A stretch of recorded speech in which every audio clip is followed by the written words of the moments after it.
everybody. Welcome to Perspectives. I'm Sam Jones, your host. You'd have to be living under a rock somewhere in Australia, I suppose, to not be aware of what's going on with our friends and neighbors in California. We begin today with some sad news. Will Rogers' ranch house in California has been lost to the wildfires there. And Jennifer Rogers-Etcheverry, Will's granddaughter, is here to talk about it. We are very fortunate to have you here, a member of royalty, as a matter of fact. Well, I certainly don't feel royalty today. You must be worn out. Thank you for having me, though. Thank you. When did you get wind of the damage was headed for your great-grandfather's house? Tuesday morning, I got a call from some friends that live in the Palisades, noting that there was a fire. The news had an address of where the fire originated, so I Googled that address just to see how far it was from the ranch. And it was quite a ways away, even though it was in the Palisades. I mean, there was a canyon in between. And this thing started as a very small fire. And we just kind of watched it throughout the day. And as the winds picked up, the embers started flying. And I got in touch with the staff there at the park and state parks. And they began removing items from the house. But they had to be evacuated pretty quickly. So unfortunately, they weren't able to save everything. They got, there's an evacuation plan. We've always had an evacuation plan. And they pulled the things that were priority, most valuable. And I haven't received that list yet. It's coming. So I had an update this afternoon, and unfortunately, I know some stuff that didn't come out of the house that is sad. Well, that really is a sad note. I don't know how to frame this question, but let me start by saying I'm not trying to draw you into a political stand. Sure. So put that to one side. But I'm curious to know, there are so many folk out there who deny global warming. Clearly you have to have been dropped on your head not to embrace the theory of global warming. This whole thing is a result of that. The way the winds came, the way the winds have circled, the way that the movement of the winds. And they say we can expect more of this down the road. Does it trouble you to know that this isn't the end? Well, it's funny that you mentioned all that because I learned today something I never knew about. We're pulling photos at the museum for press releases and different stories. And the house we've had threats before. This isn't the first time where fire has gotten close to the house. But we found photos in the archives at the museum of people on top of the roof hosing it down back in 1939. Really? Yes, I had no idea. They had taken everything out of the house and put it down in the middle of the field, in the polo field. And we're all at the museum today looking at these photos, and I was like, oh my gosh, I had no idea. I'm not an expert on that. That's not my expertise. How it started is one issue. How it grew and turned into what it is obviously another issue. I'm not the one that's good at getting into all that. I mean, it is what it is. It happened.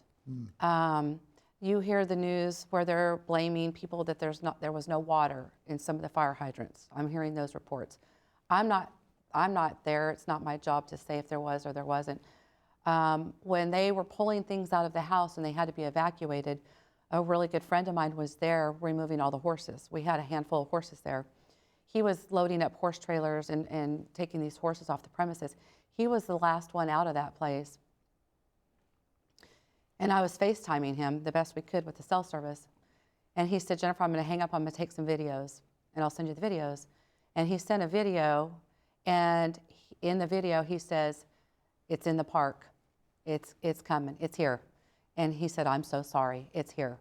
And I said, get out of there. And you could just see it was starting to go up. It's just, and that was at 7:20 our time on Tuesday evening. I just, I'm staying feet away from the museum, and I just looked up at that museum, at that tomb, and looked at Will and Betty and said, I'm so sorry. I'm so sorry. Well, it seems like so many, that they're evacuating hundreds of thousands of people. It's terrible. Hundreds of thousands of people. And it still roars on. All the fires seem to be headed toward downtown Los Angeles. It's zero containment. I just got off the phone just an hour or two ago with the head of state parks that oversees the ranch. And she was telling me she was headed to Will Rogers to assess the damage there, but she said, it is absolutely, you can't imagine what it's like. It's gone. The town is completely gone. Nothing is left, the whole town. All the houses in the neighborhood next to the ranch are gone. All those people were supporters of the ranch. They were my friends. I don't know where they are. There's no cell service. There's no electricity. My very good friend who started the foundation that supports the ranch out there, the two of us founded it about 18 years ago. Her grandparents were personal assistants to Will and Betty, and they lived on the ranch for a long time. When they wanted to build their own home, Will helped them build it with remnants from his house because he was always adding on to his house. And my friend Trudy lived in that house, and I've stayed in it a million times, and it didn't survive. And I cannot tell you how many people I know personally very well that have lost everything. You said before we started talking, before we started taping, you said looking at the video, you saw a restaurant. I've eaten there, and there goes my bank. Yep. I mean, it's just little things that. There's the grocery store that we go to. There's the place we had a fundraiser with, so-and-so and so-and-so. Then you look at the destruction, you look at the photos of the aftermath and the patio, the fireplaces that are still standing, the outdoor fireplace. We held parties in that patio hundreds of times and fundraisers, and we just had a huge event there recently. I was just there a couple weeks ago. I'm there all the time. It's just, it's a lot. It's a devastating loss, but it doesn't compare to the loss of what people are going through. You gave us the opportunity to sit down and chat with you, and we have some video and some pictures to share with you. Okay. And I'm going to ask them to go ahead and start showing those. And if you watch the monitor, and feel free to tell us what we're seeing. That's a sign that was at the entrance of the house. There's the house, the historic ranch house. They saved the typewriter. I got word of that today. The original typewriter has been secured, and it is safe. That is still on the fireplace outside. They're taking it off today, that Remington bronze. None of that, the calf didn't make it out. All that artwork, they were able to get all the artwork off the wall in that room. I did get confirmation of that. Will and Betty both? Yes, those are original oils. Those are Edward Boreens on the wall behind. They were able to get all that came off the wall, and it is securely locked, and it's all secure in a place in Los Angeles. But it's the first thing that everybody asked me, did you get the calf? Edward Boreen gave Will Rogers that stuffed calf, and if you notice in the picture, the ears are missing because he would sit and rope that calf in the house all the time. And Really? He would have friends that would come over and they would try to rope it. But doggone it, they didn't get the calf out. They weren't able to get it. Too bad. We, I don't know if they got the photo up that had Will in the living room with the calf, or a calf. There it is. That's the shot I'm talking about. Yeah, that's my grandfather laying on the ground with the calf, and the calf's name was Sarah. A large piece of the property on the ranch is called Sarah's Point, named after Sarah the cow. That's Will Jr. sitting in the chair on the left, and then Will and Mary and Betty on the couch. That fireplace is still standing. Amazing, the 3 fireplaces are all that's left. It's just crazy. It's just so sad. Will they, down the road, try to rebuild it? It's too soon to tell. We haven't even had those discussions. We don't even know. Right now, State Parks is dealing with other state parks that are threatened in Malibu. I know that they're gelling some of those houses as we speak. And to even ask those questions, I can't even, right now, let's just get these darn things out and get people safe. There had to come a time for you, some point where you went, oh my God, this could get to the ranch. Yeah, it was about noon on Tuesday, about 1 o'clock, when I heard about the winds, and those winds got up to 100 miles an hour. Mm-hmm. And when the winds shifted, the fire was headed a different direction. And then when the wind shifted and it started going that way, it was, I kind of started getting a feeling. Mm-hmm. Was hopeful. When do you get the list of what they saved? I should be having it anytime. I was told today that the curator that works for the home, for the ranch, was at where the collection is, and they're going through it piece by piece. About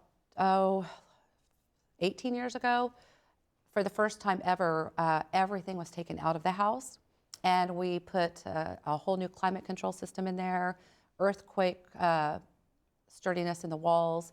We got to do a complete update on everything, the electrical and everything that needed to be done. And when they took everything out, that was the first time everything had been taken out, everything was cataloged, numbered, and photographed.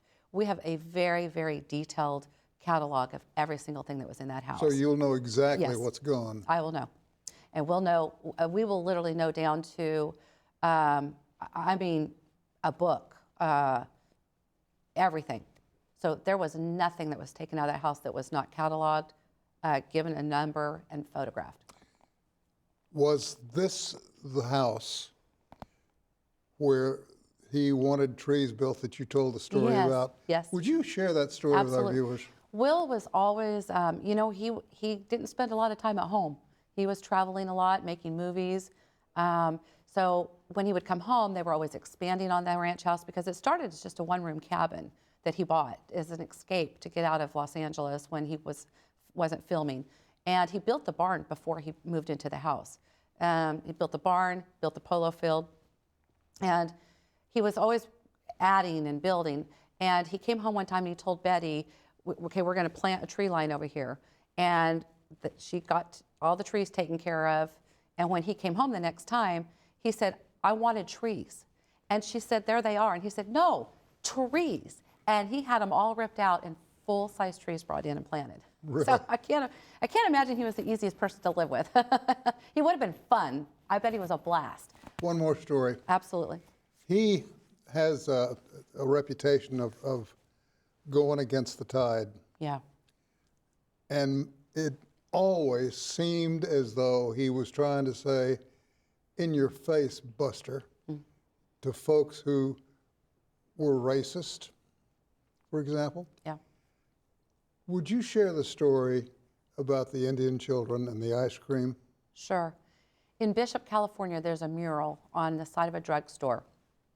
And I got invited to go to the unveiling of that mural. And he had made a few movies in the area. And there was a drugstore that served ice cream. And the Cherokee children were not allowed in there because they were Cherokee. So when they knew Will Rogers was in town, they would all gather outside this drugstore. And Will Rogers would go into the drugstore and buy them all ice cream and come outside and sit with them and eat it. And on the side of this mural is it's Will Rogers sitting there with all these Cherokee children gathered around him, and they're all eating ice cream, and it's dripping down their arms, and there's a dog that's taken the ice cream from one of the little kids. But it just is one more example of his kindness, and he was so selfless, and he was good to everyone, He was good to the wealthy. He was good to the common man. And it took Congress a while to figure out he hammered both sides. Absolutely. But never harshly. Absolutely. Never harshly. He had Jennifer, a I want gift. to thank you for coming Absolutely. in and sharing. And I would ask one more favor. Sure. down the road, when the dust settles and the fires are out and we have a final tally, would you let me know? Absolutely. Yep. I will do the best I can. You know, Tad at the museum has been great, and all the staff, and we want to let people know that we've got a little bit more pressure on our shoulders now, because all that stuff that has been lost, we're so blessed to have things here at the museum in Claremore, and we will embrace those people, and we want to bring them here and let them know that we're here for them. We have amazing things to share here at the museum in Claremore, and his legacy is alive. It's still here. And will be for many years Absolutely. to come. Absolutely. Jennifer, thank you. Thank you for having me. Thank So you. grateful. We'll take a short break. We'll be back with more right after this.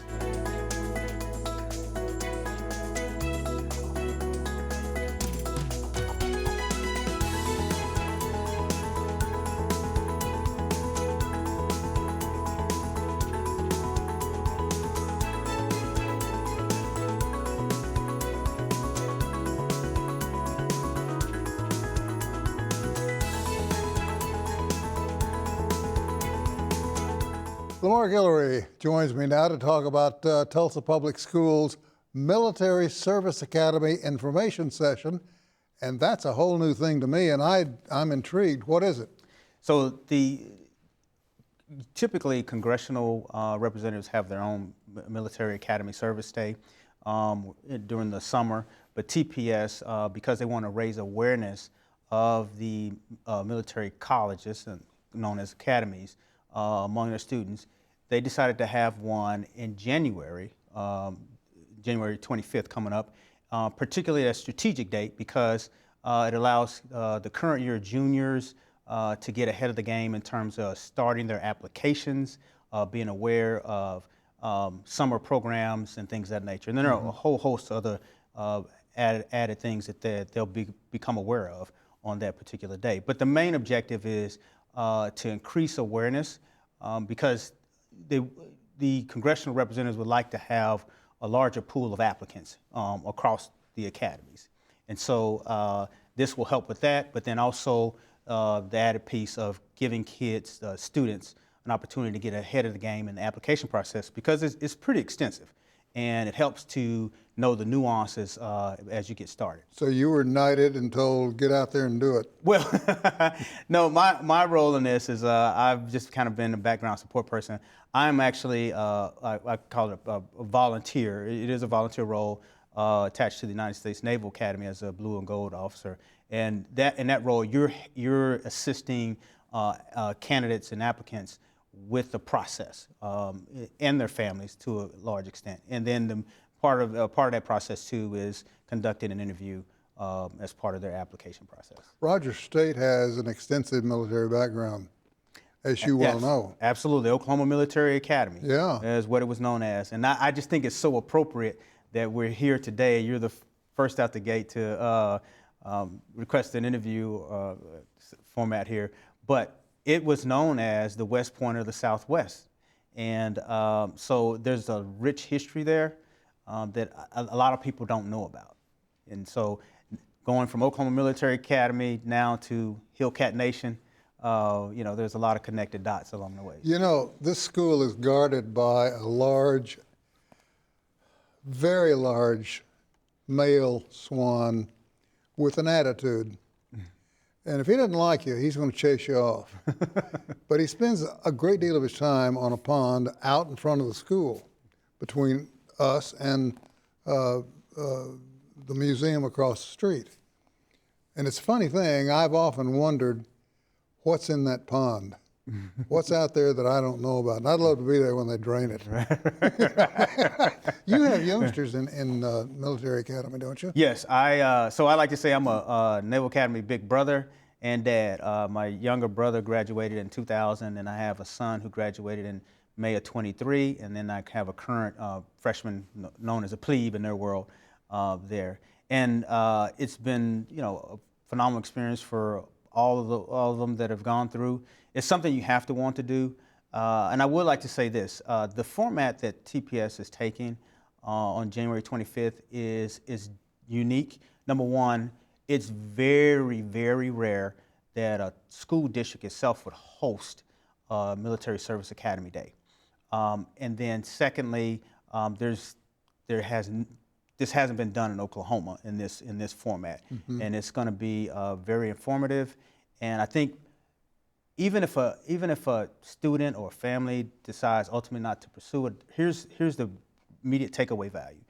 These academies look at what they call the whole student model. So in essence, they're looking for kids who've done well academically, who have the capacity to be physically fit, and who have demonstrated some level of leadership or excellence in a specific area. And if a student or a family pursues that general model, regardless of where they ultimately end up applying, they're going to be competitive. So you take that whole student model and you put that kid's transcript or resume before any other college application process, they're going to stand tall. It strikes me that this is a bump ahead of ROTC. Well, it's equal but different. And what I mean by that is, if you talk about ROTC, most people know it. Those units are typically on civilian colleges, right? And even kids at these academies are effectively ROTC. But the difference is that when you're at OU or OSU, you are wearing your uniform maybe twice a week, and you got your specific military branch ROTC classes. But at the academies, they're 24/7 ROTC. They wear their uniforms to class, and they're doing military things. So not only are they taking a lot of heavy classes, but they have their military, obligations in terms of, classes and training, as well as, I want to be very clear that these are colleges. So they're all the facets that you would find at a OSU, TU, OU, athletics, music groups and things of that nature, they have those same things there. Matter of fact, Navy, Air Force, and West Point are Division I athletic programs. Then you have the Merchant Marine and the Coast Guard Academy, which are Division II/III programs. So they are very similar. I mean, just recently, Navy and OU played in the Armed Forces Bowl. Army this year is in the same conference as TU, and they came here and played TU early in fall of 2024. So I just want to make sure that people understand that these are colleges that have a military component to it. I mean, they're 24/7 military, but that's what it is. Means probably, too, they stress a lot of science, a lot of look to the future type stuff. Lamar, we got about 40 seconds here. How does a young man who has an interest get involved? The first thing I would say is attend the Tulsa Public Schools Military Academy Service Day on January 25th.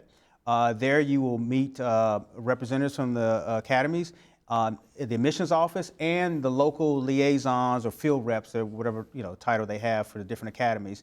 And then you get a lot of information on how you engage and start the application process. And even for 6th through 10th grade families, knowing that it's out there, how to look at the different camps and things of that nature that are available.